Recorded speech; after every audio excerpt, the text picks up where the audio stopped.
Okay, well, I think I should start. We have a lot to cover. I know you have a lot of things you want to talk about. So welcome everyone to the First Parish in Needham Lane Lyceum. Um, Lyceums date back to the early 19th century in New England, where they played an important role in hosting deep and provocative discussions about issues of the day. In fact, Henry David Thoreau and Abraham Lincoln all gave speeches at many local lyceums. Today, the Lane Lyceum carries on this tradition in Needham, named in honor of the late Reverend Ed Lane, a beloved member of the First Parish in Needham. And we're so pleased tonight to welcome to the Lane Lyceum Reverend Dr. Savina Martin and some colleagues of the Poor People's Campaign, a national call for moral revival. Reverend Savina Martin is the TriChair of the Massachusetts Poor People's Campaign. She's a minister, activist, and organizer from Roxbury and currently living on the South Shore. She's a member of the Kairos Center for Religious Rights and Social Justice's Poverty Scholars Leadership Development Team. And I'm going to let her introduce her colleagues who came with her today and talk about the important work of her organization. And there's going to be time after the presentation to entertain questions. So if you have questions for the speakers, please write them in the chat, or else maybe we can call on people if you raise your hand. And also, please mute yourself until that point in the evening. So welcome, everybody, and welcome, Dr. Martin. Well, thank you. Thank you so much, Wendy. And it is indeed a pleasure to be here with everybody tonight. I think first, in terms of history, let me do a proper introduction and say what we always say on behalf of our co-chairs, Reverend Dr. William Barber II, co-chair of the Poor People's Campaign, a national call for moral revival, and founder in this 10th year anniversary of Repairers of the Breach in North Carolina. And our second co-chair, the Reverend Dr. Liz Theo Harris of the Kairos Center for Religions, Rights, and Social Justice. She is the executive director of the Kairos Center, which is the anchoring organization along with Repairers of the Breach, which holds together in the middle the Poor People's Campaign, a national call for moral revival. And a little bit about the Poor People's Campaign, all we have to think of is the 1967 last speech of Dr. Martin Luther King, the war on Vietnam, right, or beyond Vietnam, where he spoke about the triplets of evil, right, systemic racism, systemic poverty, and militarism at that time.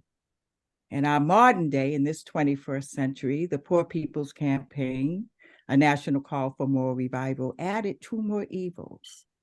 And those evils are the 5 pillars that hold up the Poor People's Campaign, right?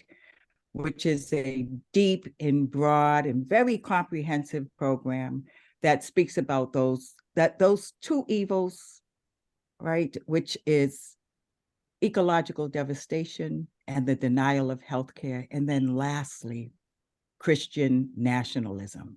So those are what we call the 5 interlocking injustices. And the Poor People's Campaign is really conducting the unfinished business of Dr. Martin Luther King. We are a movement that is led by the poor. It's a bottom-up approach led by the impacted folks across this country who are on the front lines fighting against these injustices like poverty, racism, mass incarceration, food insecurity, low wages, fighting for high wages. The Poor People's Campaign has a plethora, a myriad of partners and labor leaders and faith leaders that make up probably over 250 and growing partners across this country. We also have, I know Wendy spoke about, are we a religious organization? We are an organization that is based in faith. And I'll tell you why. We believe that this country needs a moral revival, right? We need a moral revival to save the heart and soul of democracy. We have a set of 12 principles. I think, Wendy, we gave you a couple of slides that you can show.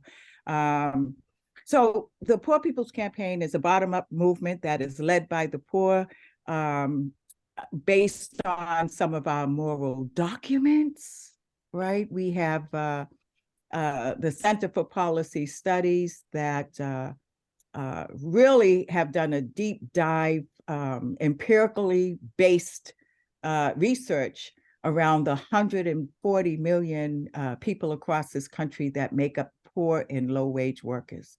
And I think one of the most unique things that you will see and notice in the Poor People's Campaigns that we say everybody is in, nobody's out. We believe in working across lines of division. And what I mean from that is you'll very seldom be in a place where you'll sit with a labor leader, a faith leader, a Jewish rabbi, right? An impacted person, someone who has just re-entered their community from coming out of prison.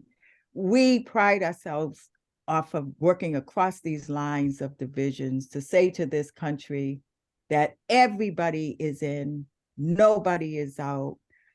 We are made up of straight, of gay, of our Hispanic brothers and sisters, and everybody else in between.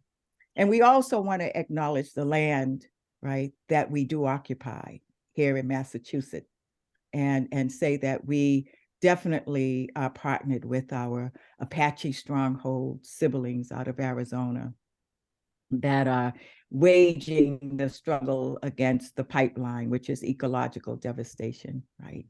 And there's more that you will hear this evening about the Poor People's Campaign, particularly the Massachusetts Poor People's Campaign.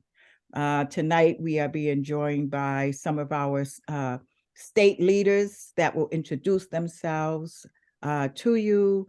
They'll talk about who they are, how they got here, and the role that they play in the movement, in building this movement. I believe that a couple of folks will do a call to action later on and talk about what we are doing, what's upcoming in June, and then looking ahead to 2024. And maybe in between, we'll do a little teaching with a song. We believe in music because we know that the role of music and wailing within the campaign and the history of campaigns across this country has been a most important part with what we call theomusicology and movement arts. So I know it's a lot. I'm not just going to keep talking at you. We want to hear from you later on. It's hard to wrap your mind around this big movement, and it is, right? We have 43 states across this country. We launched in 2018 with 6 weeks of nonviolent moral direct action, right? We're a fusion movement. And we have, like I said, faith leaders, and our structure has 3 TriChairs that disseminate, and I'll have other folks talk about that disseminate the information down the line. We're in the process of expanding, but I'll turn that role over to one of our colleagues here. We have Louise, we have Cynthia Parker. They're going to introduce themselves. We have Bill Larkin, Dr. Campbell, Dan Fields, Amelia Slawsby, and who else? Is that it? That's a lot. So why don't I turn it over right now to Bill Larkin, who is a faith leader with the Poor People's Campaign, a national call for moral revival. Bill, and then you can pass it on. Okay. Yes, my name is Bill. My name is Bill Larkin, and I am from the Natick area, living in Natick, and I joined the Poor People's Campaign last year, centered around the moral Fusion March on Washington, D.C., June 18th this past year. I've been inspired by the Reverend Bishop, Reverend William Barber, many times. You got to just go on YouTube and you can see him. His preaching is very inspiring. I am a faith leader with the Poor People's Campaign. I'm a former Catholic priest and left the priesthood to marry my wife. And I'm sure there are many former Catholics in your UCC, your Universal Unitarian Church. Many Catholics do go over to that community. I can see you're shaking your head there, Wendy. Anyways, one of the reasons why the Poor People's Campaign is very important to me right now is that I see the importance of a fusion movement, a moral movement, and it has to be very broad to a movement to address the interlocking oppressions, the systemic racism, the systemic poverty, the war economy, the ecological devastation, and Christian nationalism. I think that this is how I think of it. These interlocking oppressions have been a vice grip on our country since its inception. You know, even before its inception, this vice grip was part of the soil, you know, that colonizers brought over to this country. And every time a movement happens to try to release us from this vice grip, around the first Reconstruction after the Civil War, there's been a backlash that has locked the country down, trying to destroy democracy and continue to blame poor people for the problems of the country, and to the benefit of uplifting and keeping alive a wealth held in the hands of the few. And so in the second Reconstruction during Civil War, it was the same thing. There was an attempt to break this vice grip that was just locking us down. And there was a backlash to that.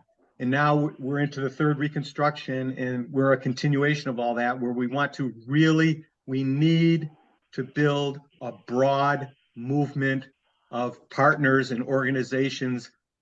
As Dr.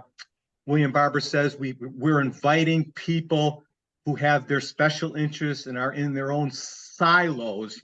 You know, they have their own issues, you know, that they want to deal with. We're trying to invite people out of those silos to become part of a fusion movement, because it takes a really powerful fusion movement to break this incredible vice grip that's going on in this country, where these interlocking oppressions are eating away at our ability to be a democracy. They're eating away at our ability to distribute the resources of this country to everyone. It's preventing our ability to change the narrative. There's a narrative in this country that favors, you know, accumulating wealth to a few and blaming poor people and pitting poor people against each other along racial lines and immigrant lines and stuff like this. And it's such a powerful thing that you can see that the minute you try to break this vice grip, you can see the power of the backlash. So this is deep-seated stuff, you know, and whatever your particular issue is, whether it's guns or hunger or homelessness or whatever a particular issue is that has your heart, it's all connected to all the other issues, because this vice grip has taken over everything. And so we need to invite people out of, and that's why we're here talking to other organizations, to invite people out of their special interests in their silos to be part of a movement, not an organization, a movement whose leadership is empowered from below, because this country has tried leadership from above, and it's not working. It's never worked. And so this is leadership from below with their allies and their partners, their faith leaders and other organizations, to find real solutions to the problems that we're struggling with. And that whole vision just inspires me as the way forward in movement change. And I find that when I'm in the Poor People's Campaign, there's so many people like-mindedness, so many good-hearted people that understand what's going on right now in this country and can build containers and build community to resist the backlash, the evil backlash of trying to dismantle the attempt to become a more perfect union. So I pass it on to, Cynthia. Thanks, Bill. Cynthia Silva Parker here, and I am one of the members of our admin team. So the work I do is a lot behind the scenes, helping us make our meetings effective and connecting the dots between people and resources so that we can support the work out in the world.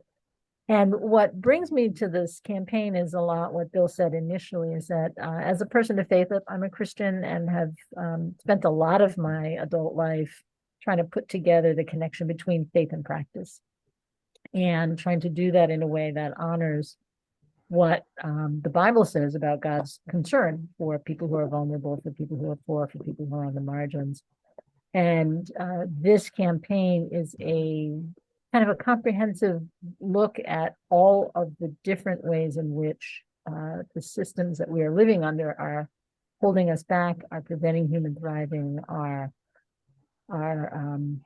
not honoring the image of God, which is in each and every person. And even for people who have a different way of thinking about God or not God, the idea that we live in a community where we live in a society that doesn't value the dignity of every human being is problematic. And this campaign is fundamentally about that. How do we create a community where we are responsible to one another and responsible for one another?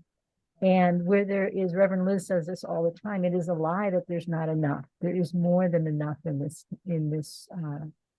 country and in this world. And everybody has a right to live and to thrive and to have access to the things that will make for a powerful and fulfilling life in our communities. And with that, I will pass it over to, let's see who's next on my screen, is Amelia Slawsby.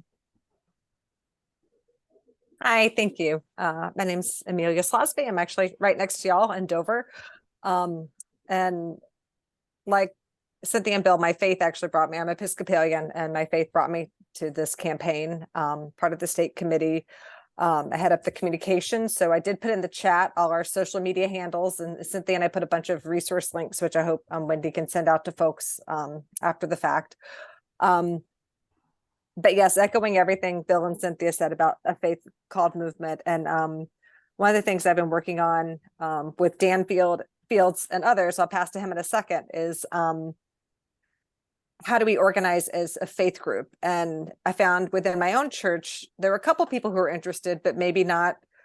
I don't know how your church is, but people have different, we have a ton of outreach projects we do, and people have what's close to their hearts. But I found I had friends at other churches who were also interested in the campaign. And so what we decided to do is we formed an Episcopal network for the Poor People's Campaign. And the goal was to connect Episcopalians across Massachusetts who were interested in this work. You know, how does our faith call us into action? And what can we be doing? And one of the important things about the campaign is that you're not signing up necessarily to be part of the campaign. There is a coordinating committee, but really the point is you're doing your own justice work. And then when the campaign has an action, all the organizing partners come together. And so that's something that Dan and others have been working on, is how do we organize ourselves as Episcopalians to be an organizing partner of the campaign? So when there is an action, we call out our email list, we call out our people, and we show up as a body to unite with all the other partner groups. And then we're this collective voice that is really, really powerful. And so that's what we've been working on. And I will pass it to Dan to talk a little bit more specific about some of the ways we and our Episcopal network have been coordinating to tie in faith and justice work and also the campaign. Thank you, Amelia. I'm Dan Fields. I'm recently invited to be a member of the coordinating committee of the Mass Poor People's Campaign. I'm, as Amelia said, part of the Episcopal network. And I'm a co-warden at St. Paul's Episcopal Church in Natick, like Amelia, Episcopalian. And I got involved both through my faith as an Episcopalian, but also my grounding in social justice I grew up as a Unitarian. My parents were married by Reverend James Reed, but also as Unitarian Church in 1960. I grew up going to that church and also into Cedar Lane Unitarian Church in Bethesda, Maryland. And my parents, my father especially, was very involved with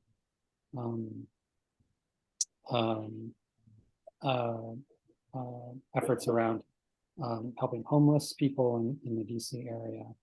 And so I grew up with that sort of in my blood. And I think maybe a year and a half ago, the Poor People's campaign was doing some organizing in Selma around the events in the 60s, including the murder of Reverend Reed while he was organizing for voting rights for the Black citizens there, and found out about the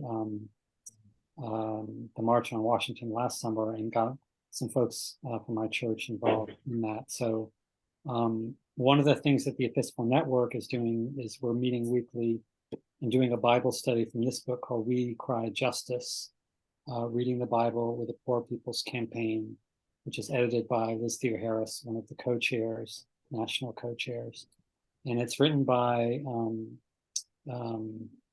faith leaders, impacted people, and really looking at the Bible from, I think, a very different perspective than many people are used to, from a more,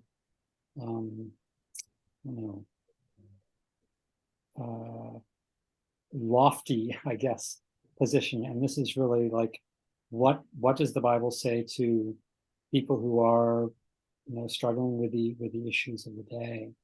And as Amelia said, we're trying to coordinate. There's various committees within the Diocese of Massachusetts involved in environmental work, discussion around reparations, housing issues, and we're trying to figure out how to get those people out of the silos, as Bill said, talking to each other, and how can we have more of an impact together as opposed to working in our own separate areas. So I'm really glad to be here tonight.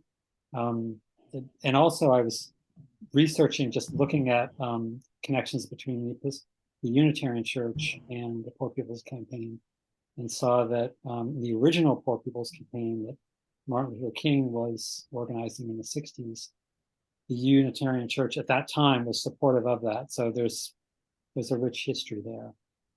And I was really pleased to see that. So I will pass to, let's see if Dr. Campbell is there.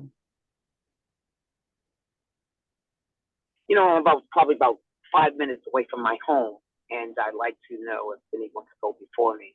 And if not, I can definitely pull over, but it is getting dark out. I would rather keep driving.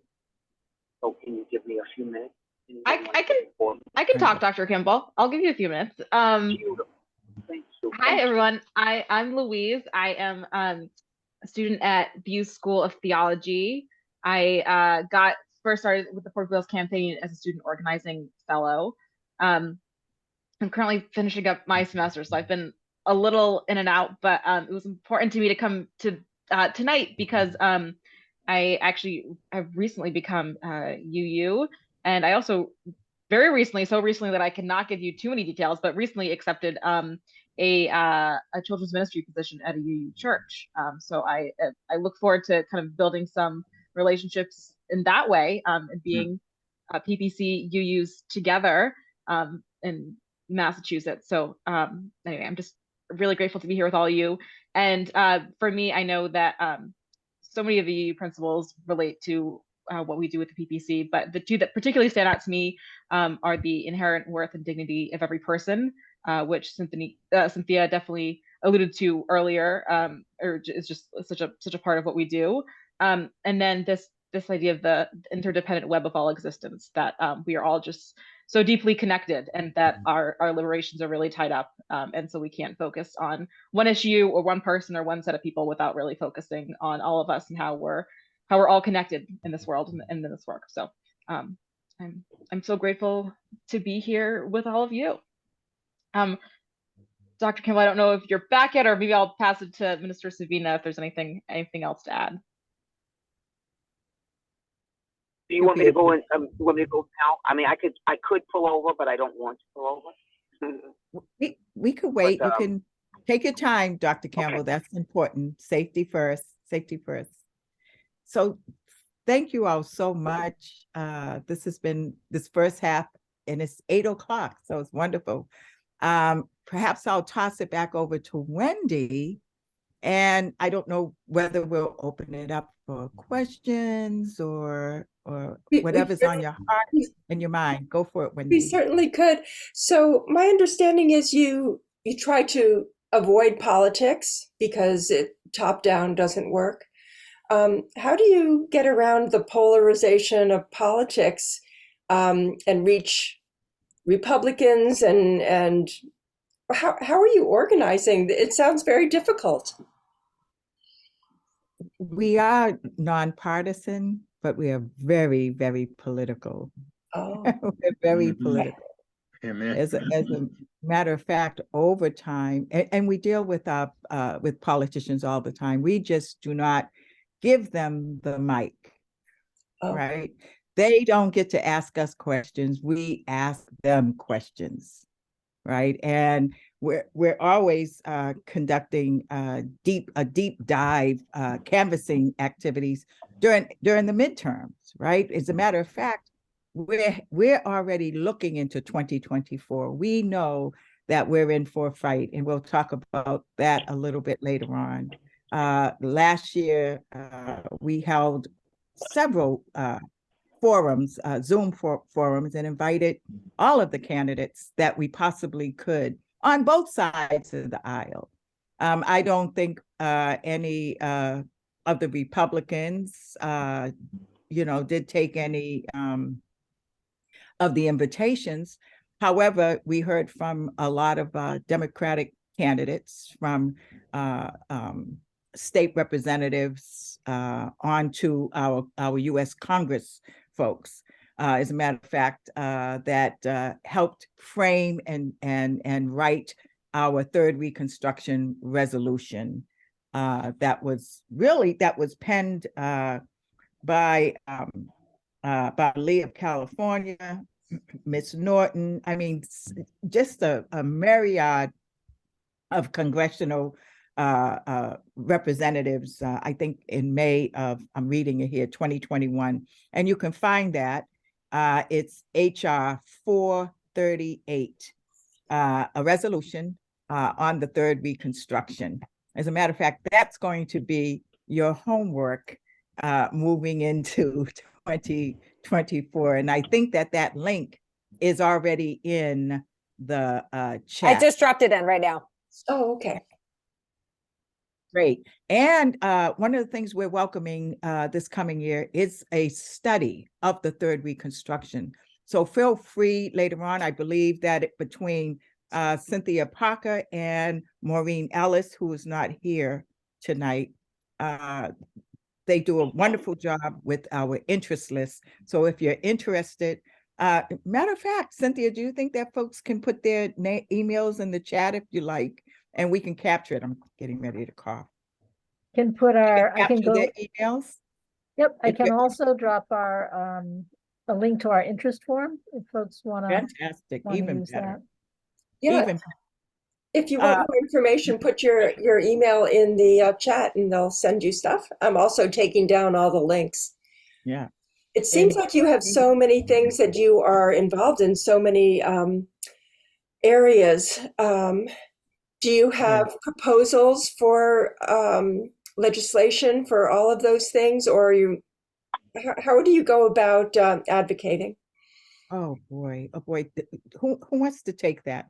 I know towards the resolution, we were hosting statewide or nationwide efforts to reach our U.S. representatives. We held press conferences. We demanded that folks, sign on to the resolution in the different districts I think straight away we had Ed Markey, was it, no, I don't think it was Ed Markey. It was Elizabeth Warren. I think Lynch signed it, Ayanna Presley, the state rep over Worcester, Mass, signed on to the resolution.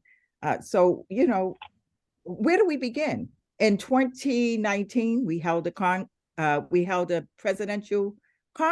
Congress where 8 presidential candidates showed up, and I think there was over 1,000 of us in Washington, D.C. We convened in Washington, D.C., and we had impacted faith leaders, organizers, from climate change to mass incarceration, ask those questions to the state, to those candidates. And then we held, as a matter of fact, I wish we could show a video. And if we can, let's show a quick video on our demands so that I think this body here can see the length and breadth of what we're doing if we have that capacity right now. We also held the day of the presidential Congress. We went to the state budget hearing. We also have moral documents and a moral budget.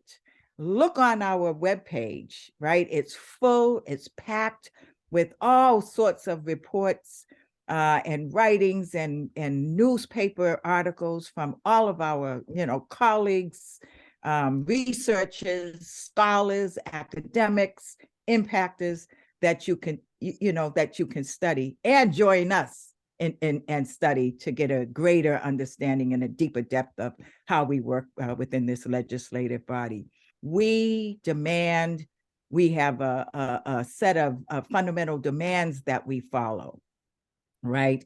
That lay out our work within Congress that we have to yet continue to do, right? Look, it took us centuries to get here, right? It took us over 50 years to get here after the assassination of Dr. King. We know that we are demanding, right, a right to live and a right to thrive, right? Under the preamble of the Constitution, we deserve that right to freedom and liberty. And we are organizing this fusion movement to take our time, right, in the midst of everything that's happening, to dig at this soil and turn over the deep-rooted and embedded, as Bill said, grip that is holding this nation, the nation's poor and vulnerable and marginalized people captive. So we're very clear on that, right? We know that the lawmakers, as the Bible said, woe to those who write unjust laws, right? In Isaiah, woe to those who legislate unjust laws and leave the widow and the children orphaned, right? So we're very clear on our organizing tactic. We have an agenda, and we have political will to do what we have to do in this system to demand that we have a right to live and survive in this country, not merely survive. I do have the video pulled up if you want to show. Right. Absolutely, absolutely.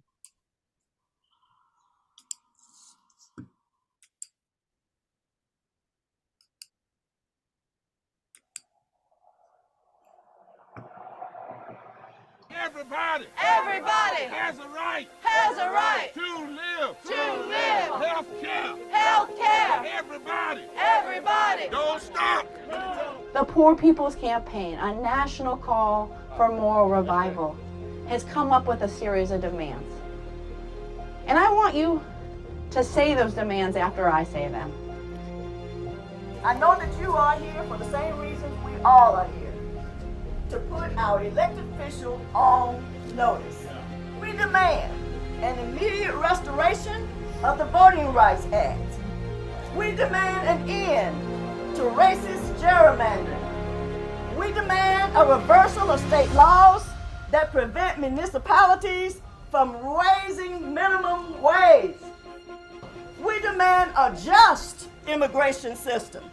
We demand a timely citizenship process that guarantees everyone the right to vote. We demand an end to military aggression and warmongering. We demand a stop to privatization of military budget and any increase in military spending.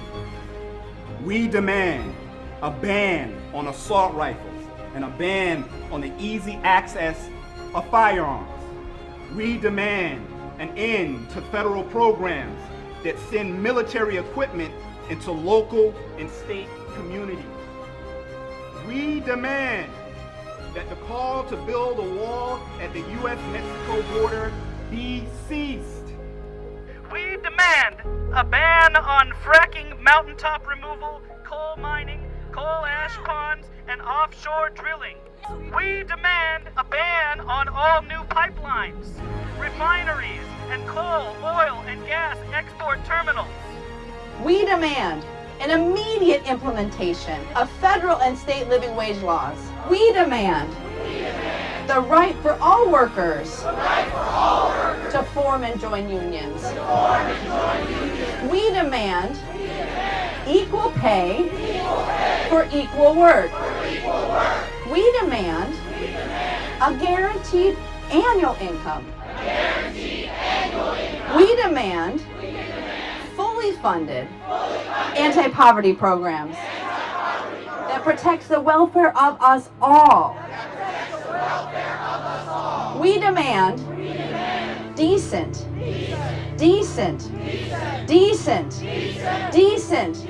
housing. We demand free tuition. We demand free tuition.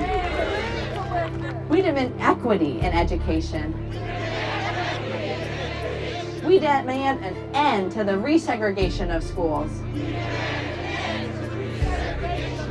We demand equitable funding for historically black colleges and universities. We demand relief from crushing household, student, and consumer debt.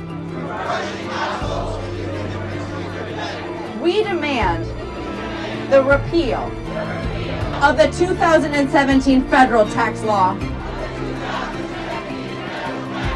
And we demand that the wealthy and corporations pay their fair share. We believe that we can win. We believe that we can win. We believe that we can win. We believe that everybody has a right to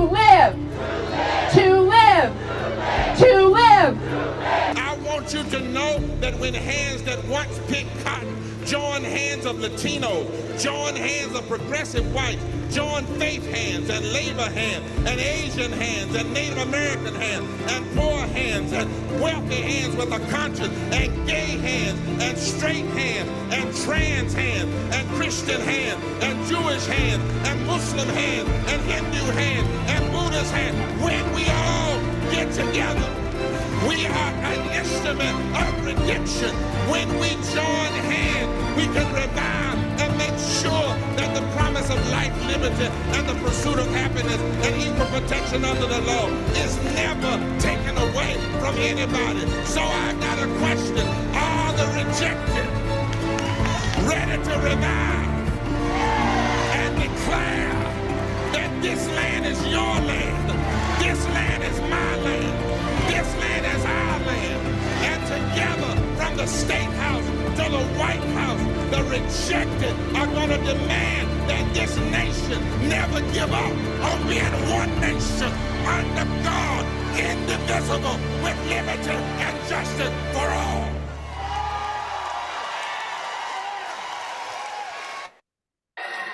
Wow, pretty powerful.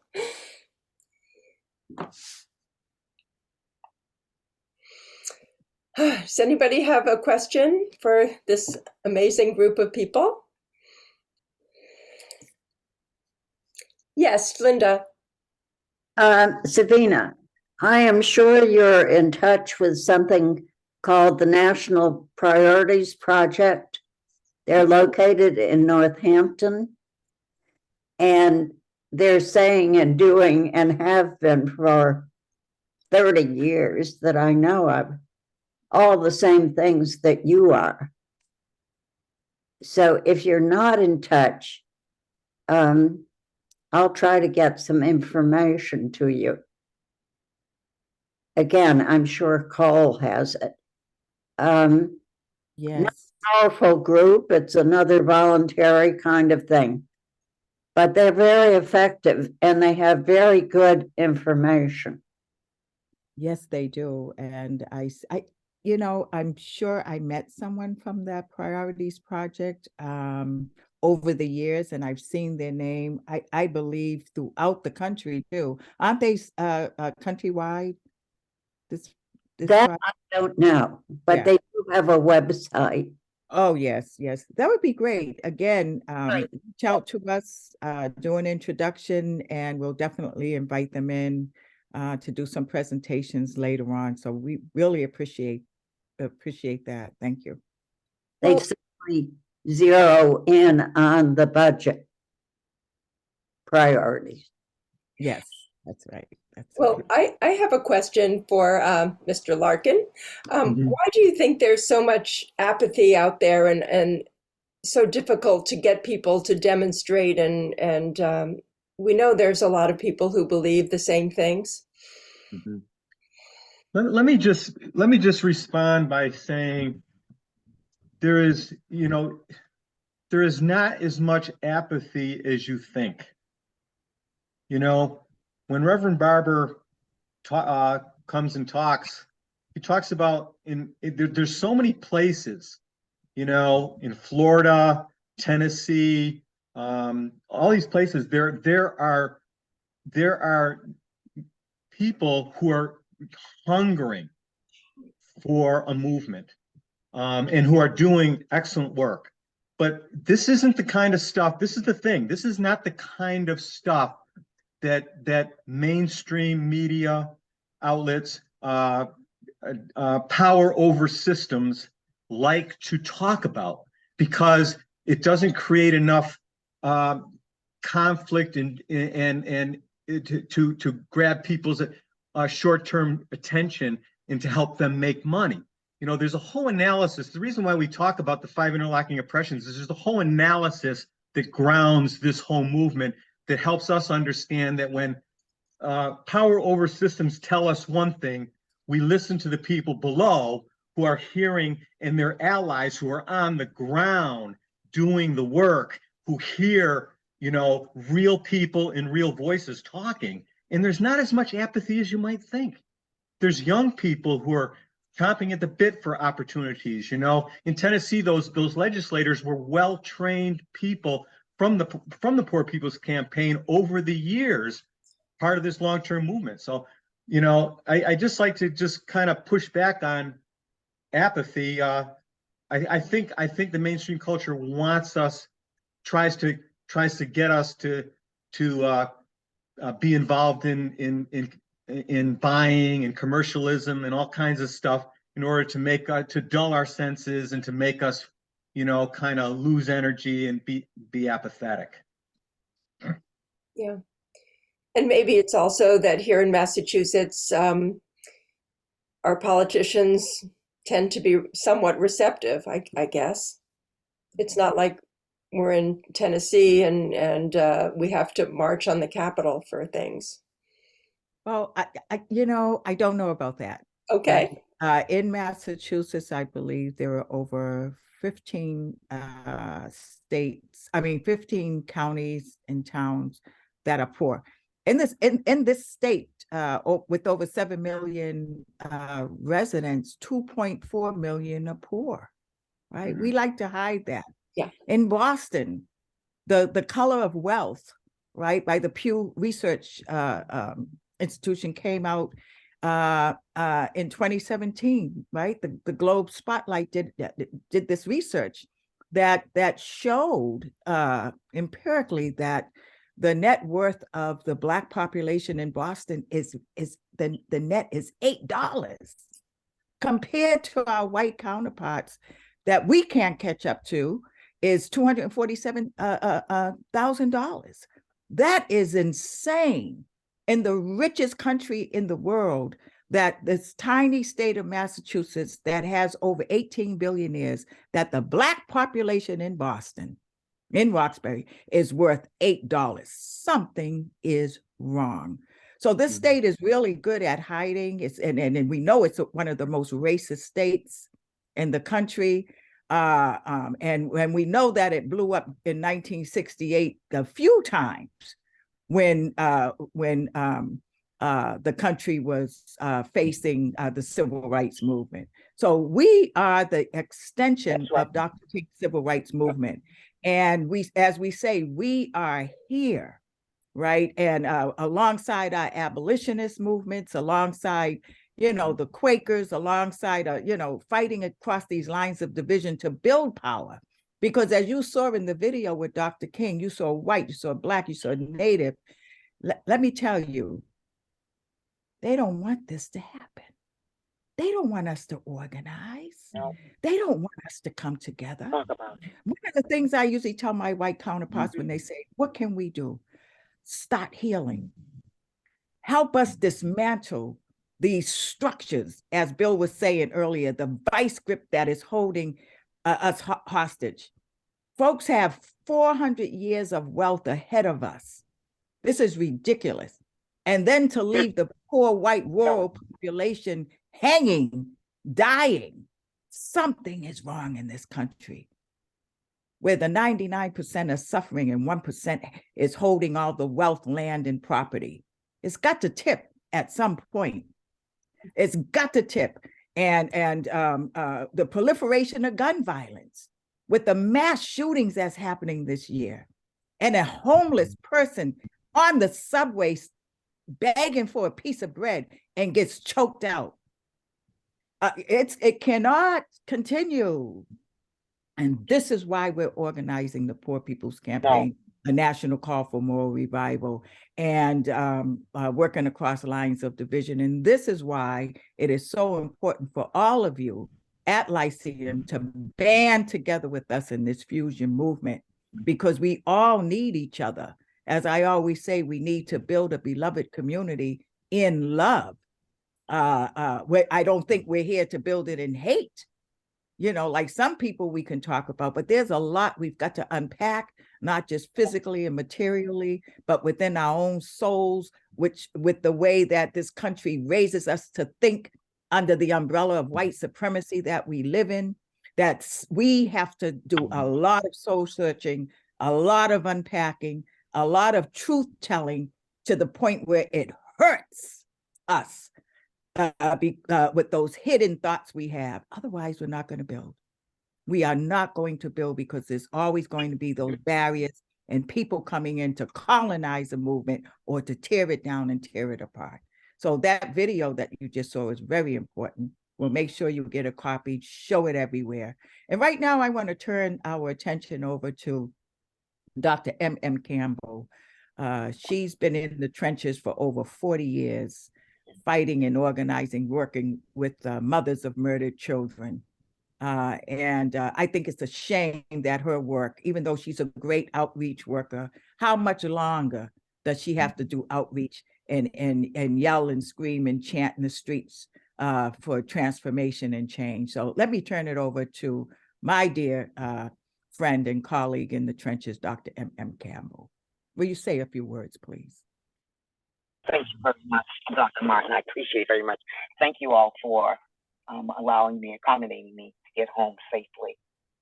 I just want to say it's very difficult for me to really talk about what God has done in my life for 40 years. I was 30 years old when I was ordained a pastor, and that's a long time. 2 years ago, I retired. Before I retired, I asked God one thing, because after him allowing me to get through 2 heart attacks and 2 strokes, I asked him, I said, what do you want me to do?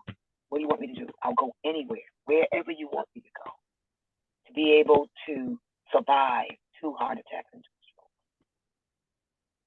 And the Lord began to deal with me in and around the Poor People's Campaign. It was 2016 when I first joined and participated, and because of some health challenges, as I began to heal, get better, and thank God that I was able to survive. My survival is where I am right now. After 40 years, 40, not 48, not 4 hours, 40 years of working with parents of murdered children, became not just a pulpit preacher, but a street preacher, taking it to the streets because it was people I needed to meet. Telling the drug users and the cocaine abusers, we're taking it to the streets. Begin to gather people through being on what they call a little 15-minute radio broadcast in 1981 to about 87. And right after that, the murder rate, as you know, in the 80s began to creep, especially in inner city, to the point I couldn't take it anymore. I couldn't take any funerals, so I literally stopped doing funerals and began to gather together 40 parents of murdered children, literally going around asking people, do you know a parent of a murdered child? And they gave them to me. I would literally go to their house individually, go to their house and just talk to them, sit them down. And they would tell me, they would take me usually in their child's room, and we would talk about the pain, the hurt. And after coming up out of that, I don't know how long it took to gather together the 40 parents of murdered children. But I learned something to the point where I could not take it anymore. So that's why I like that cliche. We're fed up. We're not taking it no more. We're fed up. We don't take it no more. We're fed up. And that's where I am now. I'm fed up. So when I met the Poor People's Campaign, doing things in the community, I remember writing proposals and them so interested in how God had used me to gather people together to do outreach. They would actually ask me, the city, the state, ask me to do proposals all over again because they were stealing my information because they knew I was onto something. And not only working with parents of murdered children, but turned around and became a chaplain at the mental hospital over at the old Boston State Hospital grounds and began to work with DYS. So not only working with the parents, but working with the perpetrators also. And actually using some of the parents' hurt and pain and taking it up into the system and showing the young people the real devastation.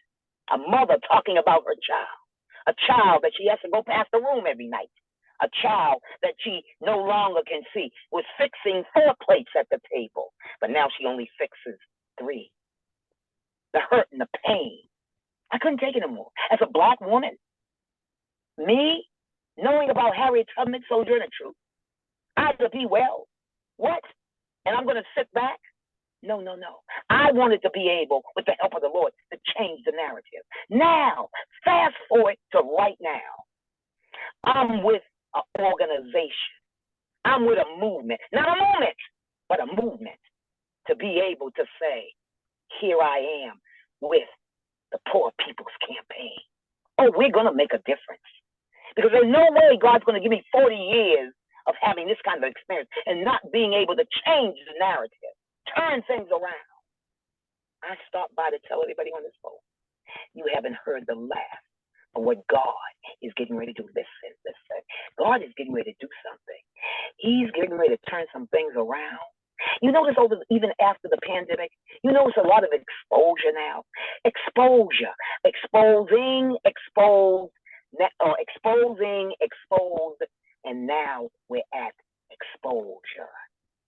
We've exposed things. Things are being exposed like never before.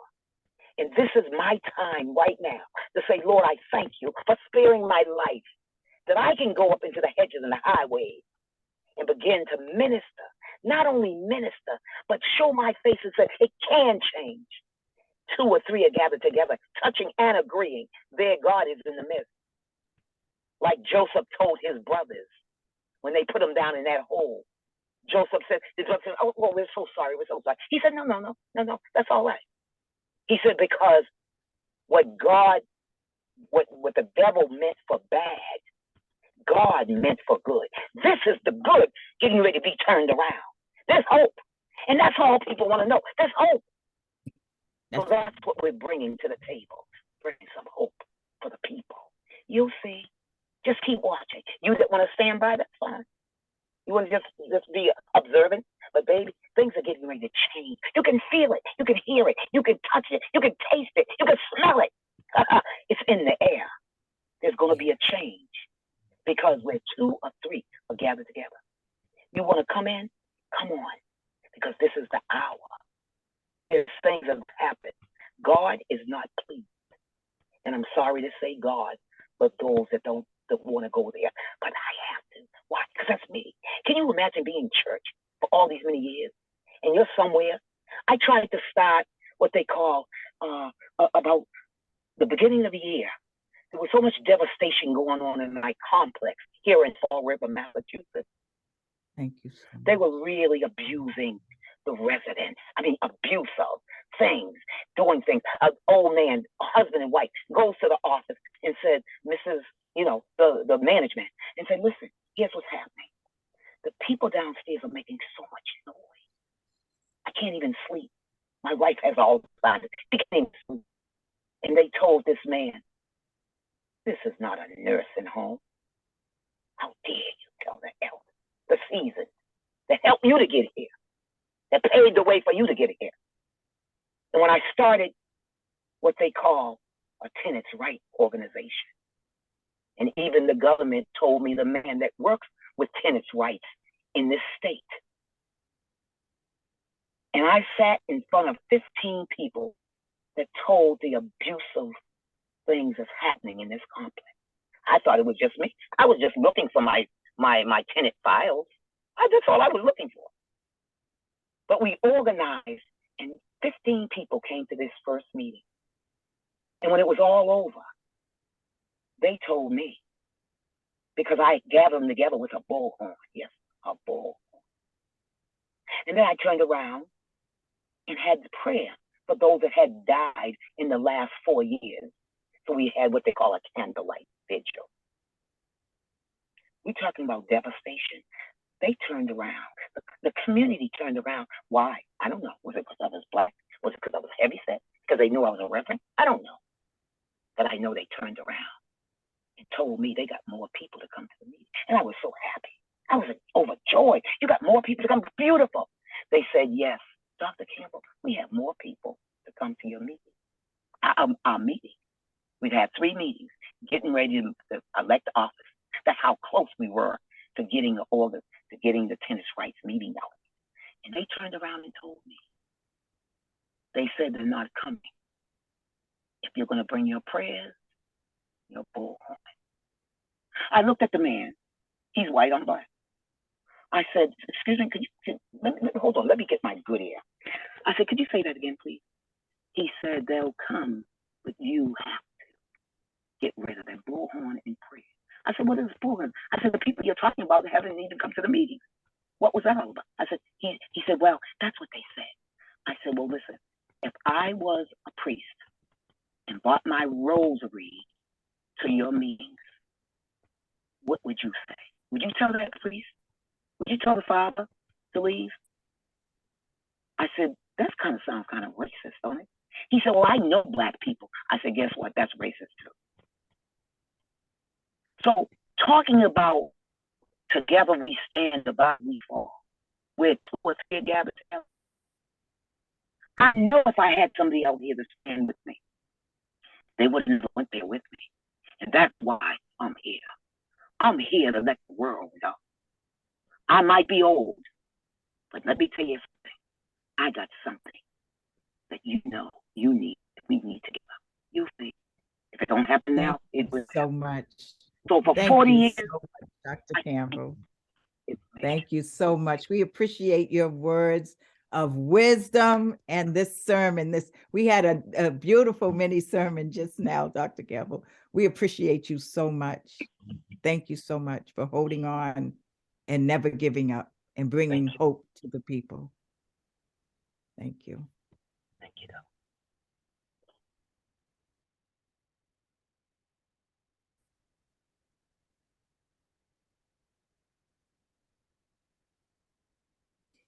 I think this is very hopeful that there are such so many people organizing to make a difference in our state and across the country. It's very hopeful, and we have some new Unitarians stepping up from BU.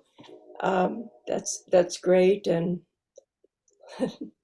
so glad you are joining the UU Church. Yeah, are there any other questions or what is your call to action? Amelia or Cynthia or the both of you, why don't we talk about the call to action? Thank you so much. I can start with from the communication standpoint, one of our biggest things is reaching more people and helping tell people about the campaign and educate. And so I can repost them. I did put the social media links in the chat, and that's a great way to follow both at our state campaign pages and also the national pages. Wonderful resources about what the campaign is doing, articles of interest, things we're working on, and also to stay in touch with us. I saw, I believe Ross put his email in the chat if other folks want to sign up to be on our email list. We don't send a ton of emails. That's one thing, because we said we're an organism, not an organization. So we send emails when stuff's going on. So, and there are lots of ways to get involved, which Cynthia can talk about. But one of the big things really is social media. Help us spread the word. Like, follow, and share. Share on your pages so that you're reaching your friends. And, I think about the importance of, I think Hannah might be the only one who doesn't fully know this reference, but the telephone tree, where you called one person and they called 5 people and they called 5 people, and just help spreading the word about something that's going on. And that's really how we're looking to use social media to help get our messages out there and have people join the movement. And so I will toss it to Cynthia to talk about other ways to get involved. Thank you. So I'm going to put in the chat again. I put it in earlier, but a lot of things have come in, so we'll just put this back. If you would like to get on our not so often email list, you can sign up. Oops, that's actually not. Oh, it is. There it is. Sign up here. We're asking people to do a couple of things in this season. One is, as Amelia was saying, keep the conversation going. 2 would be to really dig in and study. There's a ton of resources. We gave you a bunch of things that you can do some self-study. And if you sign up on the email list, we'll let you know when we're doing group study sessions so that you can dive deeper into someone asked earlier about, what are some of the policy things that we are advocating for. And we are going to be diving, deep into all the dimensions of the third Reconstruction and all the parts of the policy agenda there. We have coming up in June a moral policy action Congress, sorry, this got me. For folks who are committed to this work and who want to dig in deep around the learning. So again, if you sign up through that pledge link, you can let us know if you are interested in that. And also contribute your on the link there. You can also let us know if there are other ways you'd like to get involved. There are skills that you have. There are ways you want to be moving the information out into your networks, your communities, your other kinds of affiliations that you have, and also to support the movement with your dollars. There's a link to donate that is important. And again, we're gearing up to bring a delegation down to DC in June. And so that's one thing you can get involved. Thank you, Savina, for that. In the chat, you'll see the dates for the June event. And there's actually a slide, Wendy, if you want to show it, it's the 3rd slide, just with a little bit more about the Moral Poverty Action Congress, MPAC. Okay. Yeah. 1 second. And I'm thinking, yep. I think Bill has his hand up too. Oh, great. Sorry about that. My dream for your church community is that you become a constituency and a collective and become a partner community to the Poor People's Campaign, where you educate, and we can help you with this, educate your congregation on the interlocking oppressions, the mission, what we're trying to accomplish, so that when it's not like you have to take on all this work and become all this, but we'll have actions at the State House where we're going to we want to get maybe 5,000 people at the State House to make demands that can push forward stuff. And we need to get into political people's faces as a collective to say, we really mean business. And it would be great to be able to give your pastor a call or a leader in your community a call and say, on this date, something's going to happen, and this is going to happen. And you people are all prepared to be able to make that announcement so that people who have the time and the availability can go down that particular day to join in the collective gathering of 5,000 people at the State House to make a demand. In other words, it's a lot of prep work in the part of that would be my dream. That would be faith in action for me. That would be a community collective, a constituency that we can draw on, and just like with the Episcopal community, and that would be a really great thing to kind of prep your community so that, and there's so many benefits to it. You get to explore a really powerful analysis of how oppression works in this country. It'll be an opportunity for people in your community. If you're like me, you're from a white constituency and stuff like this, it's a chance for your community to put itself in a different location to hear voices of poor and low wealth people speak, because they're the ones that speak. And that puts us in a different location to let it sink in how white supremacy puts us to sleep and keeps us numb to stuff that's going on in this country that is taking this country down. So that's a call to action right there for your community. Yeah, I think we could definitely do that.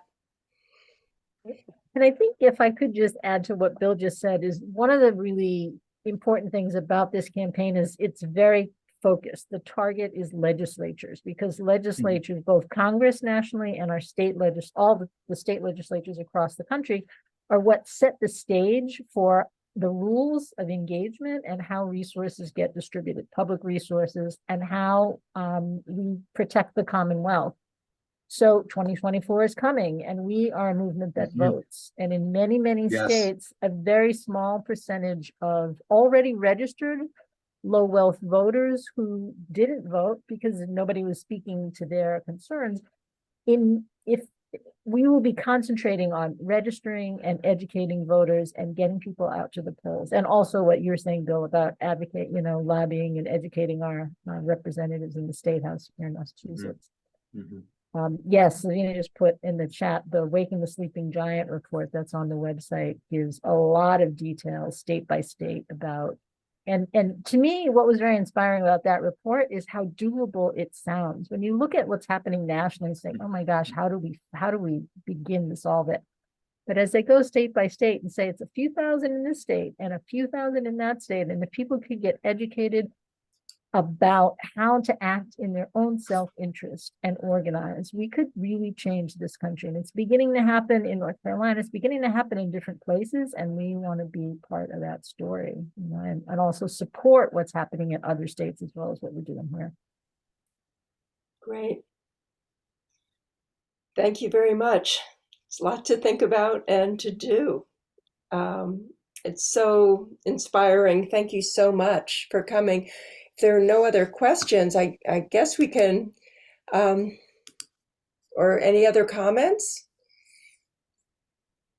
I have a comment, just to say that I know that organizing work in faith communities is so step by step, and it takes so much energy, and there's so many different pieces. And just to affirm that, if you're interested, we just love to cultivate a relationship, and that can mean, finding a time in the future to talk and to see maybe you know, like kind of what the strengths are, what the organizing work that your church is doing, and how PPC can work with that and kind of intertwine. So just to really affirm that, hopefully this is the first conversation, not kind of like the conversation, and just that we'd really love to be intentional about building that relationship and finding opportunities to work together going forward. So. Yeah. Ross, did you have a question? Yeah, I was wondering, one of the big recent almost movement kinds of phenomena was the Occupy series of events. And I was wondering what your impression of that was. Is there any residual remaining resonance in something like an Occupy 2.0 movement?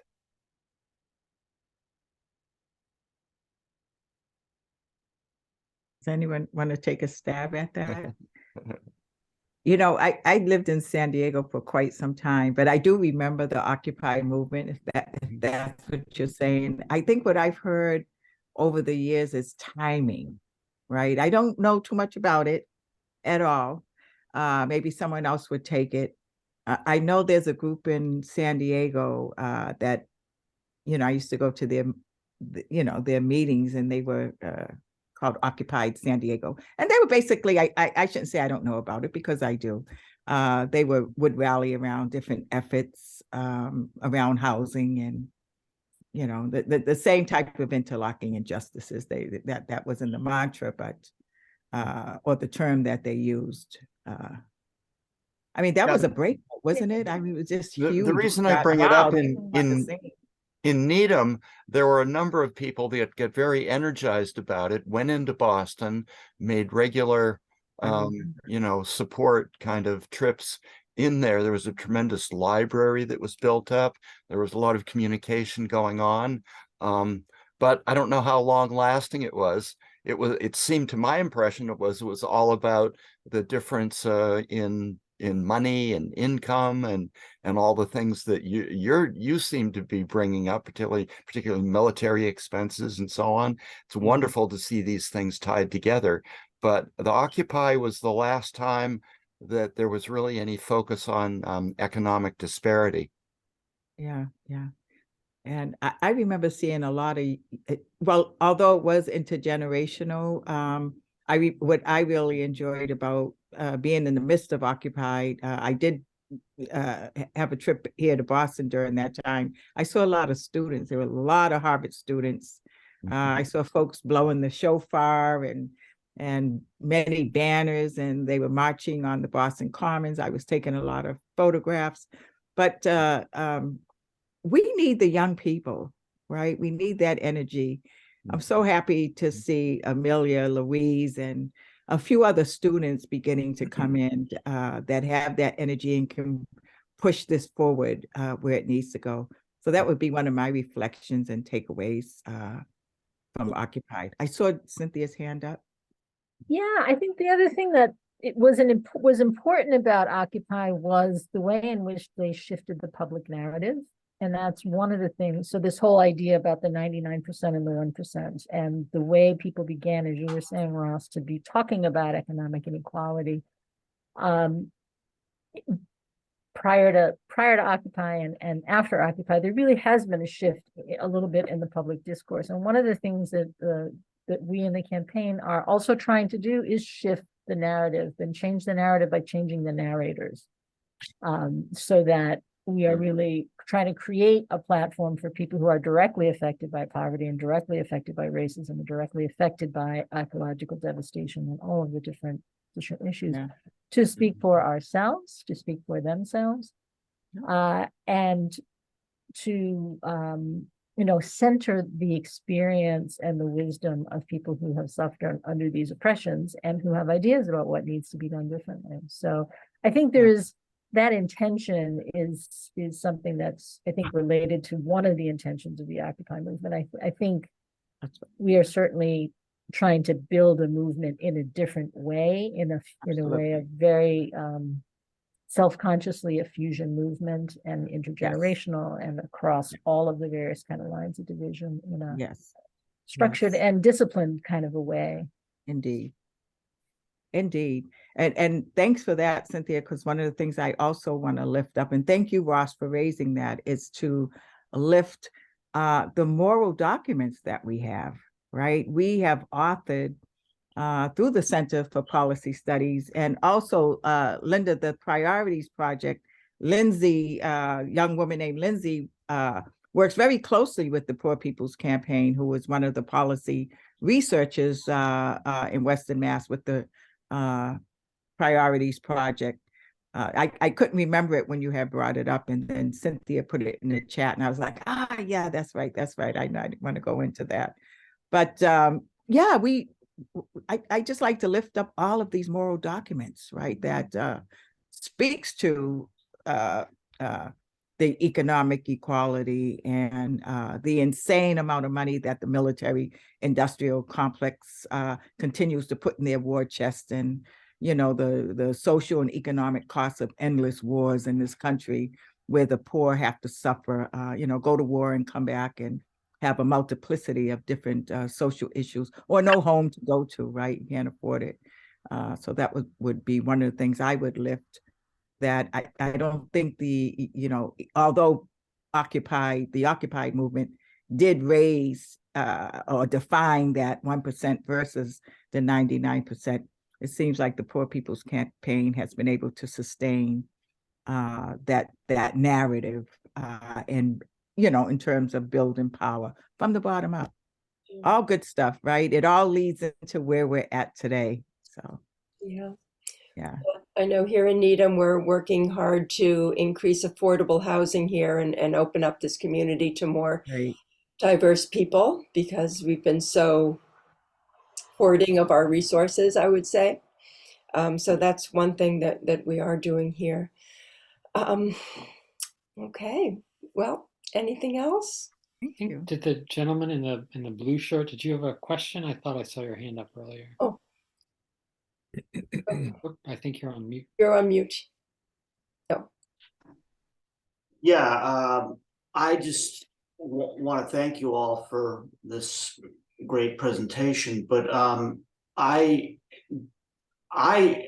just one more thing about the Occupy movement. I heard from some people that it was a failure. Do you really think it was? I thought it actually helped things. That there was. I think Savina, you said there was or maybe it was Cynthia that you said that the Occupy movement seemed to have had some positive impact. Well, I know for me, I never thought of it as being a failure. Although I did hear, you hear all sorts of things, right? Around movement buildings. Hey, I can throw that back on the Poor People's Campaign. We hear tons of stuff that happened. We haven't even really, we're going on our 5th, 6th year. But failure could be success turned inside out. Hey, look what it's morphed into, right? Timing is also important. I think if we were to have a baseline, the Poor People's Campaign, a national call for moral revival, I believe, if we diagnose what's going on in this country, we are in a Kairos moment. It's a very rare time. It's an exciting time and a sad time to be alive. We are witnessing things that are happening in this country that we really can't answer, but we also can look at how to solve it. But it's not going to happen without a fight. So timing, I think, had a lot to do with it at that time as well. Thank you. Yeah. Oh, no, I was just going to say also, I think it goes back to, as we've seen in very recent past month or so, who's defining that? What's the media portraying? And, we had on June 18th, I think the largest peaceful demonstration in DC, and I can't remember how many years, and it didn't get a lot of media coverage. You had all these people of all walks of life, of all ages, of all demographics, of, organizing power, peace people and women's movement and League of Women Voters, and I mean, it just, you name it, it was represented, both of faith, moral, and other backgrounds. I mean, it really was this amazing, you know, it's what America's supposed to be, right? Like everyone coming together, and you saw that, and it hardly got a lot of coverage because it, you know, no one was storming the Capitol. People were peaceful and we were talking. And I think it's really a sad state of our country right now. But, you know, that's one of the things we are battling is, you know, in this crazy news cycle, how do you get the word out about something that is good news? I mean, I studied journalism, and I know Wendy, with her background, is if it bleeds, it leads. And that has never been more true now. And it's a sad state of our country, but it's all the more reason to fight and to not give up, because I believe in the power of the truth, and I believe in the power of what we're doing. And, you know, Savina, I'm going to quote you, with one spoonful of sugar at a time. You know, this is a big problem, and there's a lot to tackle, and just one step at a time, and build slowly and steady and solid, make that a solid foundation. This movement has such a strong base that its roots will take and grow. And I think sometimes, you know, if movements aren't done, if they go too fast, you know, the tree topples over, right? It goes up fast, and then it didn't have that base. And the campaign really is so committed to creating the base, both literally and figuratively, that there's strength in what we're doing. Great. Well, thank you so much. We're running out of time here. This was really fascinating. Thank you so much for coming. We have lots of links that we can go to and do our research and our homework. And hopefully we'll be seeing you again on some action. Hope so. We hope so. We'll keep reaching out and building a relationship. One of the things we say, and we usually do it 3 times and we can close, is forward together and not one step back. So when when Bill says forward together, we'll say not one step back. We can stay on mute. So take it away, Bill. Close us out.